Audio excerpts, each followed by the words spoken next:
Anantapuram parliament ప్రజలేమో మళ్ళీ ఇంటికి వెళ్ళిపోమని వాళ్ళు తరివేసారు. ఎక్కడా జాగా లేక ఇప్పుడు మళ్ళీ గోరట్లకు వచ్చినాడు ఈయన. ఎవరైనా మళ్ళీ గోరట్లో చోటు దొరుకుతుంది అనుకుంటాడో ఏమో, పెనుగొండలో చోటు దొరుకుతుంది అనుకున్నాడో ఏమో.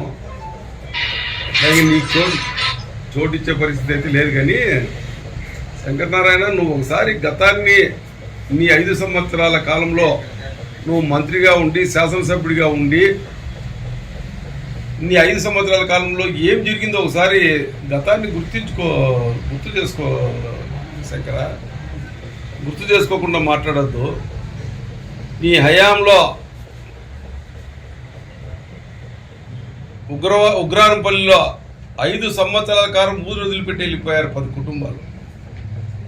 నీ అరాచకానికి తట్టుకోలేక నువ్వు సపోర్టు చేసినటువంటి మండల నాయకులు, వైఎస్ఆర్ పార్టీ మండల నాయకులు చేసినటువంటి అరాచకాలకు తట్టుకోలేక, ఆ దురాఘాతాలకు తట్టుకోలేక, పోలీసులు సరైన సపోర్ట్ ఇవ్వలేక, నీ రికమెండేషన్ వల్ల పోలీసులు ఏకపక్షంగా వ్యవహరించడం వల్ల ఆ రోజుల్లో నీ ప్రభుత్వంలో ఊరు వదిలిపెట్టి వెళ్ళిపోయేట్టు మర్చిపోయినావా శంకర?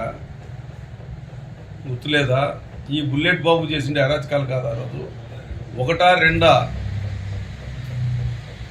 మొత్తం కర్ణాటకలో ఉండేటువంటి మద్యం అంతా ఏర్లై పారిందే ఈ గోరంట్ల మండలంలో ఎప్పుడైనా పట్టించుకుంటావా? ఈ బుల్లెట్ బాబు కాదా దానికి కారకుడు? ఇవన్నీ బయటికి తీసుకోకుండా పోతామా? నువ్వు వచ్చి ఖబర్దారైనంత మాత్రం ఇటు భయపడేవాడు ఎవడన్నా ఉన్నాడా? ఇప్పుడు ఖబర్దార్ అనాల్సినటువంటి రోజులు ఎవరికి వచ్చినాయో ఒకసారి గుర్తు చేసుకో శంకరనారాయణ. ఇంకా నువ్వు ఖబర్దార్ అనే రోజులు ఉన్నాయా? ఇంకా ఒకసారి ప్రెస్ మీట్ పెడితే ఇటు నుంచి ఏం చేస్తామో దిక్కు తెలియని పరిస్థితి నీ పరిస్థితి. కుటుంబాలు ఊర్లో వదిలిపెట్టి వెళ్ళిపోతే నీ అరాచకాలను తట్టుకోలేక, ఒక పక్కన అరాచకము, ఒక పక్కన అవినీతి, ఇంకొక పక్కన అసాంఘిక సాంప్రదాయం, ఇంకొక పక్కన భూ కబ్జాలు, ఇన్ని నీ హయాంలో చోటు చేసుకునేటువంటిదన్నీ మర్చిపోయి మమ్మల్ని విమర్శించే పరిస్థితి. మా సాంప్రదాయం అది కాదు, మా ప్రభుత్వ ధ్యేయం అది కాదు. అభివృద్ధే మా ధ్యేయం, కాపాడటమే మా ధ్యేయం. ఎవరిని ఊరిడిపించే ధ్యేయం మా ధ్యేయం కాదు. నీ నాయకుల మీదే నెలల కొద్దీ కేసులు పెట్టి బెయిల్ కూడా రాకోకుండా నెలల కాలం పాటు జైల్లో పెట్టిండే సాంప్రదాయం మాది కాదు శంకర. గుర్తుపెట్టుకో. ఏ విధంగా భూ కబ్జాలు చేశావు, ఏ విధంగా అరాచకాలు చేశావు, లేఅవుట్లు వేస్తే నీకెంత కప్పం కొట్టాలా, ఇవన్నీ మర్చిపోలేదు. ఇవన్నీ ఎనికి తీస్తాం, బయటికి తీస్తాం. బయటికి తీసి నువ్వు నీ మద్దతుదారులు ఎవరెవరైతే ఇందులో పాల్గొని ఉన్నారో వీళ్ళందరి కథా కమిషన్ బయటికి తీసాక వదిలిపెట్టము. అంత ఈజీగా వదిలిపెడతాం అనుకుంటున్నావు శంకర? సాక్షాత్తు ఆ రోజు ఎంపీగా ఉన్నటువంటి నేను సిఎస్ఆర్ ఫండ్స్ తీసుకుని వచ్చి ఫౌండేషన్ స్టోన్ వేసినటువంటి బ్రిడ్జిది శిలాఫలకాలు జేసీబీలు పెట్టి నూకిచ్చేస్తే మర్చిపోయినావా? మళ్ళా నేను కలెక్టర్ కంప్లైంట్ చేసి ఫ్రెష్గా ఇంకొక శిలాఫలకం తయారు చేయించి బిగించినానేడా? నేను మర్చిపోలేదు దగ్గర. నాకు గుర్తే ఉండా ఇంకా ఇప్పటికీను. ఎవరు శిలాఫలకాలు నూకేసినారు, ఎవరు ధ్వంసం చేశారు, ఇవన్నీ మేము మర్చిపోలేదు శంకర్. అన్ని గుర్తుపెట్టుకోవడం. ఇవన్నీ కేసు బయటికి తీస్తాం, వదిలిపెట్టాం. మేము తెచ్చిండే ఫండ్స్కి నువ్వు శిలాఫలకం వేసుకుంటే మేమేం బాధపడలేదు. నీ శిలాఫలకం అట్లే ఉంది. కానీ ఆ తెచ్చిండే ఫండ్స్కి ఫౌండేషన్ స్టోన్ వేసిండే శిలాఫలకాన్ని నూకిచ్చేసినటువంటిది మర్చిపోద్దు శంకర. ఇవన్నీ బయటికి తీసి ఆ రోజు ఇంకోటి ఏమంటే, ఈరోజు కూటమి మండలంలో ఉండేటువంటి కూటమి కార్యకర్తలు, నాయకులు దీని మీద దాడి చేశారంటారు. మీ దగ్గర ఏమైనా ఆధారాలు ఉన్నాయా? రెడ్ హ్యాండెడ్గా ఎవరైనా చిక్కినారా? ఆ బుల్లెట్ బాబు అనేవానికి అనేక భూ కబ్జాల్లో ఇన్వాల్వ్ అయి ఉన్నాడు. అనేక క్రైమ్ దీంట్లో ఇన్వాల్వ్ అయి ఉన్నాడు. మద్యం మాఫియాలో అనేక మందితో ఇన్వాల్వ్ అయి ఉన్నాడు. ఏం గొడవలు వచ్చి వానికి ఏం నెత్తిరిపడినాయో మాకు ఎవరికి తెలుస్తుంది? ఎవరన్నా కూటమి కార్యకర్తలు కానీ నాయకులు కానీ ఎవరన్నా అటెండ్ అయ్యి రెడ్ హ్యాండెడ్గా దొరికింటే చెప్పు. లేదా నీ దగ్గర ఏమన్నా ఆధారాలు ఉంటే చెప్పు. ఏమి ఆధారాలు లేకోకుండా ఏమిటి లేకోకుండా కేవలం ఊరికి విమర్శించేదానికి నువ్వు ప్రెస్ మీట్ పెట్టి చెప్తావా శంకర? నువ్వు హుషారుగా ఉండయా శంకర? నువ్వు చేసిన అరాచకాలన్నీ బయటకు తీస్తావు, వదిలిపెట్టేది లేదు. అంత ఈజీగా వదిలిపెడతావు అనుకుంటావా? కాబట్టి ఇప్పటికైనా బుద్ధి తెచ్చుకొని మసులో అయిపోయింది. ఇటు నుంచి అక్కడ తరిమేశారు, అక్కడి నుంచి ఇక్కడ ఇంటికి తరిమేశారు. ఇంకేడ కూర్చునే జాగా లేదు నీకు. బుద్ధి తెచ్చుకొని మసులుకునేది నేర్చుకో. అనవసరంగా కూటమి నాయకుల మీద, కూటమి కార్యకర్తల మీద ఆధారాలు లేని అభాండాలు మోపితే మాత్రం ఊరుకునేది లేదు. ఆ రోజే చెప్పాను, బూదిల్లో దేవుని మాన్యాన్ని కొల్లగొట్టే ప్రయత్నం చేసిన రోజునే బేడీలేసి నడిపిస్తాం నడిబజార్లో అని చెప్పిన ఆ రోజులు వస్తాయి, మర్చిపోతున్నావు. అది మాకు గుర్తుంది. దేవుని మాన్యానికి జోలి పోయే నువ్వు నీకు మూసుకోంది, ఇంకా మూసుకునే రోజులు వస్తూ ఉంటాయి. ఇప్పుడు అలాంటి సంఘటనలపై వాళ్ళ మీద కేసులు నమోదు చేసి బయటికి ఇస్తాం బ్రదర్, వదిలిపెట్టే ప్రసక్తే లేదు. ఎట్లయితే ఆడ ఉండే ఎకరాల కంటే ఎక్కువ ఎకరాలు నీకు ల్యాండ్ రికార్డులో నమోదై ఉన్నాయో ఏ విధంగా నమోదవుతాయి, ఎవరి ప్రోద్బలంతో నమోదైనాయి, ఏ అధికారులు దీనిలో ఇన్వాల్వ్ అయినారు, ప్రభుత్వ ప్రమేయం ఏమేమి ఉంది, ఇవన్నీ బయటికి తీస్తాం, వదిలిపెట్టే ప్రసక్తే లేదు. నేను నడిబజార్లో నడిపిస్తానంటే నడిబజార్లో నడిపించాలంటే నాకు ఆధారం లేకుండా నేను కూడా ఏం చేయలేము కదా. కాబట్టి ఇవన్నీ బయటికి తీస్తాం, వదిలిపెట్టే ప్రసక్తే లేదు. మేమేం మర్చిపోయినామనుకుంటారా? మరి ఇవన్నీ కూడా తీసి నువ్వు చేసిన తప్పులు ఒకటి కాదు రెండు కాదు చాలా ఉన్నాయి.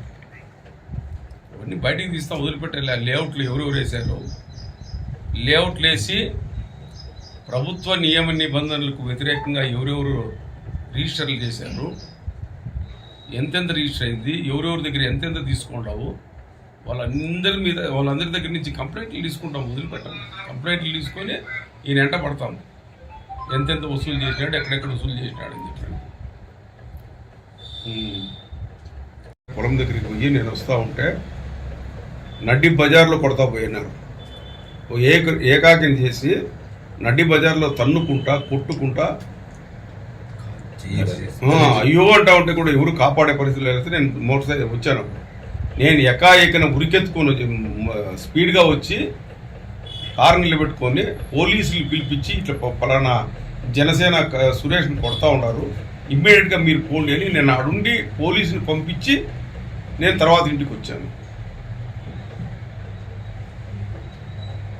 రెడ్ హ్యాండెడ్గా నేను చూశాను, నేను నా కళ్ళతో నేను చూశాను. నేను పోలీసులు కంప్లైంట్ చేశాను. బయట నిలబడి పోలీసులు పిలిచి, రోడ్డు మీద నిలబడి పోలీసులు పిలిచి ఇట్లా ఈ విధంగా సురేష్ అనే పిల్లోని కొడతా ఉన్నారు, మీరు ఇమ్మీడియట్గా పోండి అంటే అప్పటికప్పుడు పోయి ఆ పిల్లోని పిలుచుకొచ్చినారు. మేము చూసాం. మరి నీ దగ్గర ఏమైనా ఉన్నాయి అదా తెల్లవారుజాము క్రికెట్కి? ఇప్పుడు ఇంక తెల్లవారుజాము కాడ నడిజాము కాడ వేసే రోజులు లేవు శేఖరా. తెల్లవారుజాము కాడ నడిజాము కాడ వేసే రోజులు లేవు. వేసేది ఏదైనా ఉంటే నేరుగానే మేము ప్రజాస్వామ్య పద్ధతిలోనే మేము ముందుకు పోతామే తప్ప ఎట్లంటే అట్లా నడిజాములో వచ్చే రోజులు లేవు. ఇంకా ఈరోజు ప్రెస్ మీట్ పెట్టడం ఏమనగా అంటే మా నాయకుడికి కూడా తెలాల, ఎమ్మెల్యేలు మాజీ ఎమ్మెల్యేలు ఎలాంటి వాళ్ళు అని. గతంలో సొంత పార్టీ వాళ్ళపైన కేసులు పెట్టారు. అదేవిధంగా నిన్న వచ్చి నేనే ఇన్ఛార్జ్ అంటున్నాడు. ఇన్ఛార్జ్ లేదు, యా ఛార్జు లేదు. అతనే ఇన్ఛార్జ్ ఉంటే జగన్మోహన్ రెడ్డి ఈ కాన్స్టిట్యున్సీలో వైఎస్ఆర్ పార్టీ గెలిచే ప్రసక్తే లేదు. ఆయనకి ఇవ్వటంతో 2 జిల్లాలు సర్వనాశనం అయిపోయినాయి. కావాలంటే ఎమ్మెల్యేలు మెజార్టీ తీసుకొని ఆయన మెజార్టీ తీసుకొని అప్పుడే బయటపడుతుంది. అదేవిధంగా గతంలో ఆయన మంత్రిగా ఉన్నప్పుడు విలేకరులపై ఏమి, అదేవిధంగా ఒక మైనార్టీ అబ్బాయి అదేదో వాట్సాప్ అంటే ఎవరో పెట్టారు, దాన్ని పెట్టారంటే ఇండ్లకి దూరి కొట్టించి వాళ్ళు ఆస్తులు సంపాదించుకోవడానికి రౌడీలుగా మార్చినారు. మా కార్యకర్తలు చాలా మంచివాళ్ళు, వాళ్ళను రౌడీలుగా మార్చిన ఘనత శంకరనారాయణది.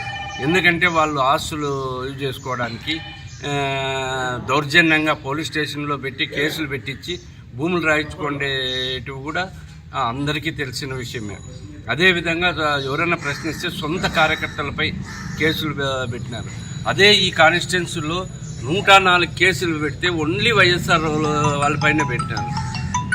ఇలాంటి నాయకుడు వచ్చి ఈరోజు దయాలు వేదాలు ఇచ్చినట్లు చేయడం చాలా దురదృష్టకరం.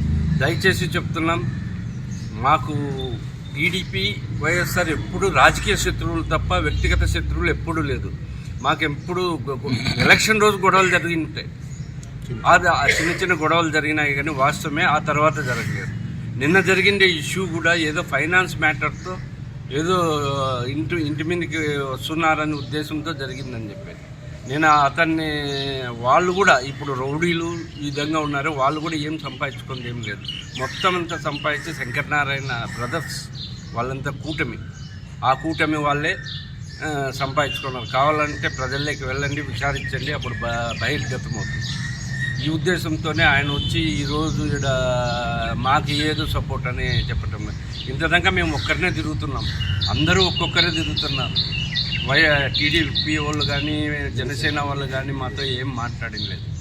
ఆ ఉద్దేశంతో ఇప్పుడు నిన్నైతే ఎవరైతే మాజీ మంత్రి శంకరనారాయణ గారు ఏదైతే మీ కార్యకర్త ఇంటి మీదకి దాడి జరిగిందని పరామర్శించడానికి వచ్చినాడో ఆ వ్యక్తి మీదే ఇంతకుముందు ఆ వ్యక్తే చాలా దాడులకు కారణమైన ఆరోపణ ఉంది కదా. చేశారో తెలిసిన ఓన్లీ శంకరనారాయణ తమ్ముళ్ళు చేస్తున్న అవినీతిని వాళ్ళు బహిర్గతం చేయటంతో వాళ్ళ మీద దాడి జరిగింది తప్ప వాళ్ళకు రాజకీయంగా కానీ వ్యక్తిగతంగా కానీ కక్షలు లేవు.